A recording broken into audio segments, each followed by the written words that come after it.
See you initially. I was concerned. I was worried. I thought you had been kidnapped by the DeSantis campaign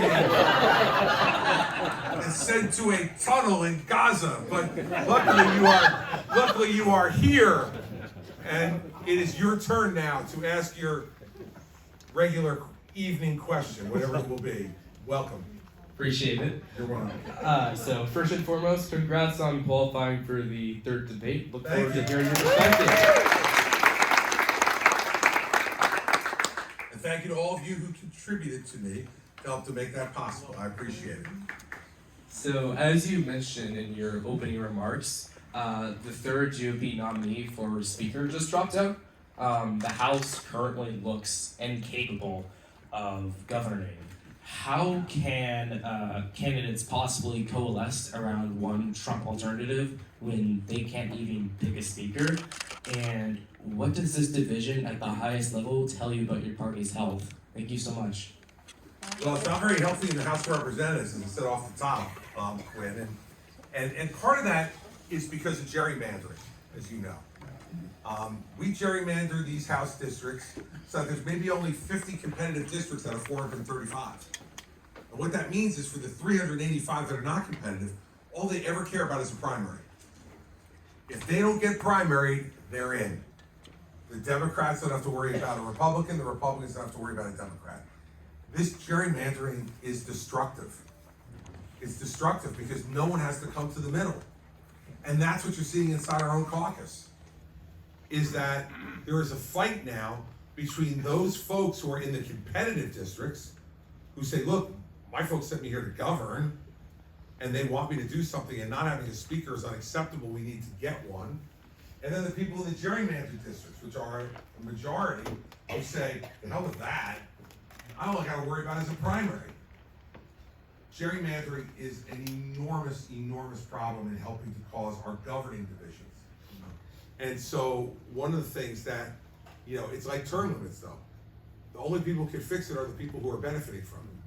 And if you think Matt Gaetz wants to be in a competitive district, you're crazy. Marjorie Taylor Greene in a competitive district? I don't think so. Matt Rosendale in a competitive district? No. Nancy Mace from South Carolina? No. Look, you're gonna need a president who's willing to, put their fist down on the desk and say, we need to do something to fix this. And that's gonna be hard. I will tell you right now, I can't guarantee that I can be able to do it. Just can't, because, what they care about more than anything else in the world is their title. Much more than what they've accomplished when they're in the job. They care about the title. They like people calling them congressman. They like people calling them senator. And that ego problem, combined with the gerrymandering problem, is a really tough nut to crack. Now, as it applies to this race, every day, Donald Trump's giving us more news and more information for us to decide to abandon him. And it happens quickly. I mean, think about just in the last 24 hours.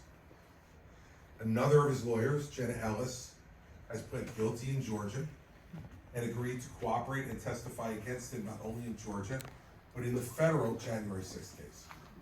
And then on my way here, a news story came out saying that Mark Meadows, his former chief of staff, has received immunity from the prosecutors and will testify against Donald Trump. Now, I want you to think about that. I will tell you a personal story about this. Because back in 2020, I played Joe Biden. I had to take some sedatives, but I played Joe Biden in debate prep for Donald Trump. And it was right around the time that he named Mark Meadows his chief of staff. And Trump called me. And he was on the speakerphone in the Oval Office, and he said, I want to introduce you to my new chief of staff. He's going to be the next James Baker. And it was Mark Meadows. And I said, geez, Congressman, at least he didn't set the bar too high for you. Only James Baker.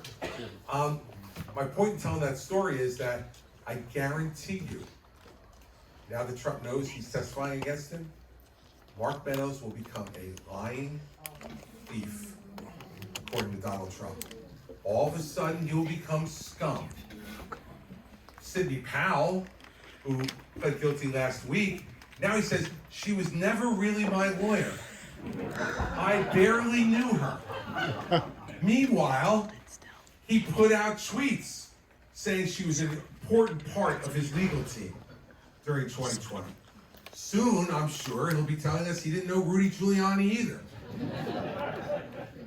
Hard time saying you don't know Mark Meadows. My point to you, Quinn, is that I know it's 3 months or so until New Hampshire votes. It's a long time. Things happen like this now. Your generation is forcing this on us. You want to know everything now. You've got your phone. You've got your computer. You want to know it the minute it happens. And now you have the society you want. We do. We know everything like this. Can you imagine how many snapping fingers could happen in 3 months? And none of it's going to be good news for him. And you know why? Because he's a bad guy. And I used to say this when I was a prosecutor all the time. When my folks would bring me a case against a public figure, and it wasn't quite right. It wasn't ready. We didn't have enough. I would say no to the cases. And they would invariably, because these are young, aggressive prosecutors, and they'd want to bring the case, and they believe in it, and they'd say to me, boss, come on. You know he's guilty. And I'd say, no, that's not the way it works.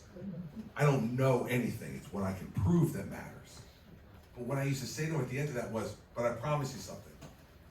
If he's as bad a guy as you say he is, he'll be back. Because they don't change their stripes. He'll be back. And that's what's happening with Donald Trump. He has dodged the law for years now. But eventually, when you keep breaking it, it comes back. This news today on Mark Meadows is the worst news that he could have ever gotten. And I've known him for 22 years, Quinn, and I can guarantee you tonight, when he goes to bed in Bedminster, New Jersey, 10 minutes from my house. 10 minutes. He is going to be lying in his bed, staring at the ceiling, trying to remember every illegal direction he gave to Mark Meadows. And so everybody who says, oh, the polls are this or that, and oh, how could it possibly be done? 3 months of snapping fingers from a guy who's a bad guy. And so my party will tell me a lot about itself at the only time it matters, and it's when they vote. I used to say to reporters all the time when they talk about my poll numbers in New Jersey, which would go up and down, and they were as high as in the 70s, they were as low as in the teens, and every place in between, because man, I do stuff. And when you do stuff, people react either really well or really poorly. But I'd say to them all the time, I don't care what my poll numbers are, except on election day. That's what matters. All the rest of the time is just, running commentary on what people think of you from day to day. It should influence how you do your job. Do your job.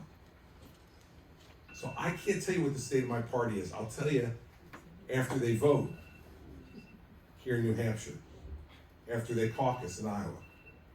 Is that my alarm? Time's up. Was that you? Does that mean it's time for me to stop and go home? No, okay. So what you need to, and we need you to do it more than you need any of us to do it. You've got to believe that you can make a difference. You've got to believe that facts matter. And as many times as you see examples of right now where you think it doesn't, I understand you questioning it. But, I got told this by a teacher in high school, my government teacher, and he was stealing it from somebody, I'm convinced, because he definitely was not this clever. But he said, remember something, Chris?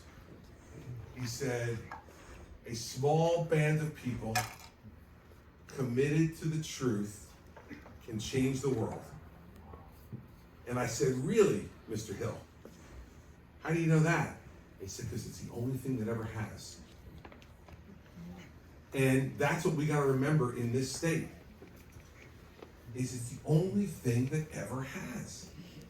And so I don't sit here every day and navel gaze, Quinn, and go, oh God, what's the state of my party today? Like, I am the party. And maybe you will be someday too, when you get to vote and decide which party you want to be in. And start to shave and all the rest of that.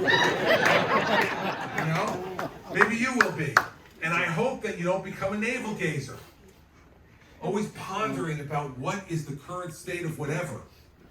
Change it. And if you like it, preserve it. But don't ever give in to it.